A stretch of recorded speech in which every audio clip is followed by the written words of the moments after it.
नमस्कार दोस्तों, इस वीडियो में जिस स्टॉक के बारे में हम बात करने वाले हैं उसका नाम है धनलक्ष्मी बैंक लिमिटेड। ये स्टॉक 43.40 के प्राइस पे ट्रेड कर रहा है एंड मार्केट में इसने 1.52% का अप मूव दिया है। आज मार्केट कैप है इसकी 1096 करोड़ की, प्रमोटर होल्डिंग 0 है, बुक वैल्यू 38.0 है, डिविडेंड ये स्टॉक देता नहीं है, फेस वैल्यू 10 है। हो सकता है आने वाले टाइम में हमें स्प्लिट देखने को मिले। फंडामेंटल वीडियो मैं ऑलरेडी बना चुकी हूँ, प्लेलिस्ट में ऐड कर दूंगी, आप देख सकते हैं। अभी के लिए शॉर्ट में देखें तो ये स्टॉक 50 DMA के नीचे है, बट हो सकता है कि कल के मूव के साथ ये गोल्डन क्रॉस दे दे यहाँ पे प्राइस एंड 50 DMA को। तो यहाँ पे 200 DMA से तो ऊपर स्टॉक ट्रेड कर रहा है। पी रेशियो मीडियम से छोटू सी ऊपर है, कोई दिक्कत की बात ही नहीं है। ग्रॉस प्रॉफिट मार्जिन बिल्कुल इंटैक्ट है and sales quarter on quarter increase हो रही है। अभी के लिए चलते हैं हम इसके चार्ट पे। देखिए अब हम आ गए हैं चार्ट पे, तो यहाँ पे हमें देखने को मिल रहा है एक रेड कैंडल। आज वैसे हमें 1.5% का अप मूव मिला है, 1.52% का, बट ये कैंडल जो है अपनी ओपनिंग से नीचे क्लोज हुई है, तो इसकी वजह से यहाँ पे इसको रेड में ये क्लोजिंग मिली है। अभी के लिए हम इस बॉलिंजर बैंड के इसको हटा देते हैं, तो यहाँ पे हमें थोड़ा सा क्लियरली दिखेगा अभी। तो देखिए ये स्टॉक जो है अभी इसने एक पैटर्न सा बनाया हुआ है। यहाँ पे देखिए ये डाउन ट्रेंड का एक पैटर्न सा बन रहा है। तो बेसिकली यहाँ पे हम एक लगा के देख लेते हैं, ये कहीं ना कहीं एक पैटर्न बन रहा है एंड जो कि ढंग से बन नहीं रहा है, बट कहीं ना कहीं समवॉट ये पैटर्न बन रहा है। तो हो सकता है कि ये इस पैटर्न को, क्योंकि ये एक ट्रायंगल सा बन रहा है एंड हो सकता है कि आने वाले टाइम में यहाँ से ब्रेकआउट देखने को मिले हमें, ठीक है। तो अभी के लिए अगर हम देखें, मुझे लग रहा है मैंने जबरदस्ती बना दिया है, एक कैंडल बाहर है बट इतना फर्क नहीं पड़ता क्योंकि 3 पॉइंट्स टच होने चाहिए, तो हमारे कहीं ना कहीं 3 पॉइंट्स टच हो ही रहे हैं। तो अभी के लिए देखें हम, तो हमने पहले जब बात करी थी तो देखिए इसका प्राइस बैंड जो है ना वो है 5% का एंड यहाँ पे ये लॉन्ग टर्म स्टेज 4 पे है एंड लॉन्ग टर्म स्टेज 4 पे जब स्टॉक जाते हैं तो 90 डेज का पीरियड होता है उसको निकलने के लिए एंड अभी 90 डेज होने में काफी टाइम बचा है इसको निकलने के लिए, ठीक है। तो अभी के लिए हम क्या कर सकते हैं कि हाफ टाइम भी नहीं हुआ है अभी 90 डेज का, तो हाफ टाइम से ज्यादा ही अभी बचा हुआ है हमारे पास, तो मतलब 45 डेज से ज्यादा ही है, 55 डेज आई थिंक होंगे अभी। तो अभी के लिए मुझे लगता है बहुत छोटू छोटू मूव देगा, बट मुझे ये भी लगता है कि यहाँ से थोड़ा सा ब्रेकआउट के लिए तैयार हो रहा है, थोड़ा सा ये जा सकता है थोड़े कुछ टाइम के लिए अपर सर्किट में, हो सकता है।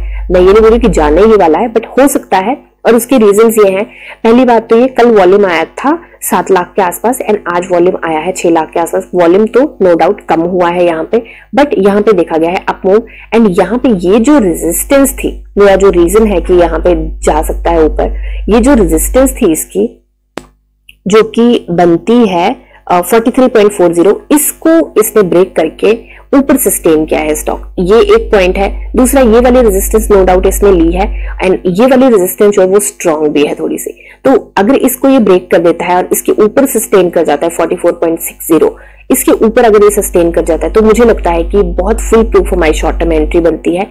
Short term entry no doubt अभी भी बनती है, हमें अब मुझे लगता है कि बनानी चाहिए, और वो क्यों लगता है, सॉरी यहाँ पे है, वो क्यों लगता है बनानी चाहिए, यहाँ पे बिल्कुल ये इस पे सस्टेन कर रहा है एंड अगर इससे नीचे जाता है तो मुझे लगता है कि हमें, अगर हमने बनाई होगी शॉर्ट टर्म एंट्री तो मुझे, अगर नहीं बनाई है तो मुझे लगता नहीं है कि बनानी चाहिए, और अगर इससे ऊपर जाता है तो मुझे लगता है कि शॉर्ट टर्म की एंट्री हमें बनानी चाहिए। और शॉर्ट टर्म की एंट्री की हम 31 मार्च तक की उम्मीद कर रहे हैं, यहाँ तक की, जो कि बनता है 48 एंड 49 के बीच में टारगेट हम लेके चले हैं कि यहाँ तक दे सकता है 31 मार्च तक।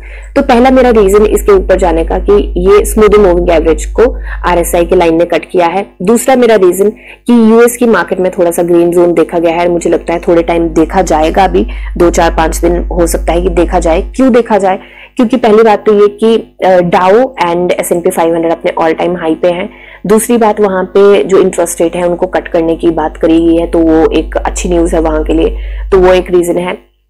एंड तीसरी बात कि हमारी निफ्टी जो ऐसे सपोर्ट पे थी पिछले कल, जो कि वहां से गिरती तो काफी सारा मेरे को लगता है कि गिरावट देखने को मिल सकती थी हमें, बट वहां से उसने रिवर्सल ले लिया एंड गैप अप ओपनिंग के साथ रिवर्सल लिया, काफी स्ट्रांग उसने रिवर्सल लिया है।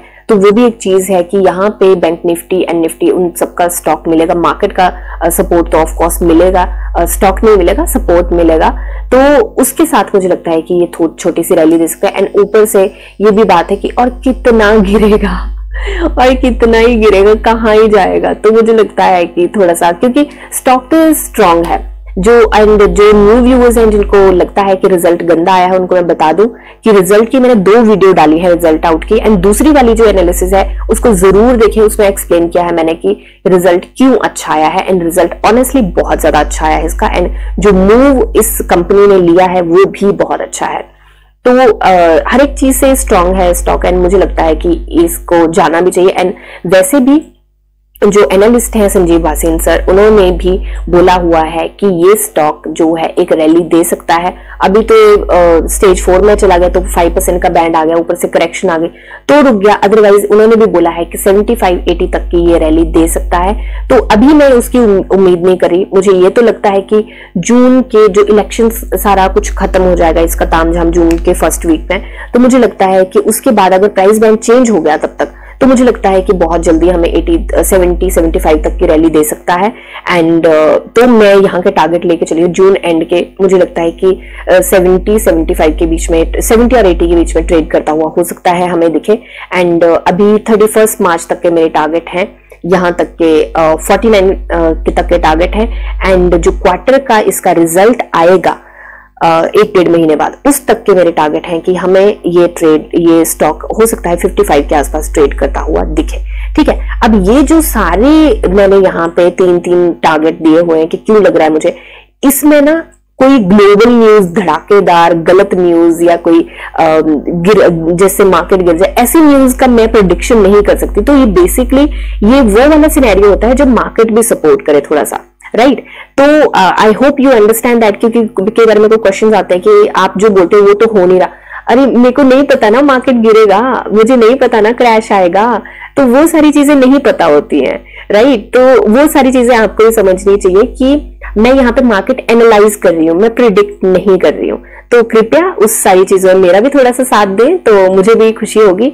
एंड वैसे ये तो मैंने वो कमेंट की बात करी कि जो ऐसे वैसे आते हैं, पर मैं अगर अपने अच्छे कमेंट्स पढ़ने की बात करूं तो ओ माय गॉड, मेरे को इतना अच्छा लगता है। मैं मॉर्निंग में उठ के जब YouTube स्टूडियो पे जाती हूँ और चेक करती हूँ तो इतने अच्छे अच्छे कमेंट्स आए होते हैं। एंड गाइज, मैं सच में दिल से धन्यवाद करना चाहती हूँ आप लोगों का। मैंने ये चैनल जब स्टार्ट किया था तो मुझे ऑनेस्टली उम्मीद नहीं थी कि इतनी जल्दी ये सब कुछ हो जाएगा। आज की डेट में हमारे 1600 से ज्यादा सब्सक्राइबर्स हैं, एंड व्यूज भी हमारे, ठीक है इतने ज्यादा व्यूज नहीं आते, पर जितनी भी मेरी ये फैमिली बनी है, I really appreciate you guys. And हमारे आने वाले टाइम में अभी मेंबरशिप हमारी ओपन हो गई है, बट अभी हमने कोर्सेज अपलोड नहीं करे हैं, तो मैं इसलिए आपको बोल भी नहीं रही कि जाके मेंबरशिप ज्वाइन करो, क्योंकि अभी जैसे ही अपलोड हो जाएंगे वैसे मैं आपको बता दूंगी कि कब मेंबरशिप हमारे जो कोर्सेज अपलोड हो रहे हैं, एंड आप जाके मेंबरशिप ज्वाइन कर सकते हैं। उसमें मैं आपको बता दूंगी 3 लेवल रहेंगे, तीनों में किस किस तरीके की क्या क्या चीजें होंगी वो भी मैं आपको एक्सप्लेन कर दूंगी, तो आप वो भी ज्वाइन कर सकते हैं। ठीक है, तो ये मेरी एनालिसिस है, बाय सेल होल्ड की कोई रिकमेंडेशन है। आप अपनी एनालिसिस कीजिए, जाने समझे पढ़िए और फिर इन्वेस्ट करिए। मिलते हैं नेक्स्ट वीडियो में, तब तक के लिए शुक्रिया एंड हैप्पी इन्वेस्टिंग।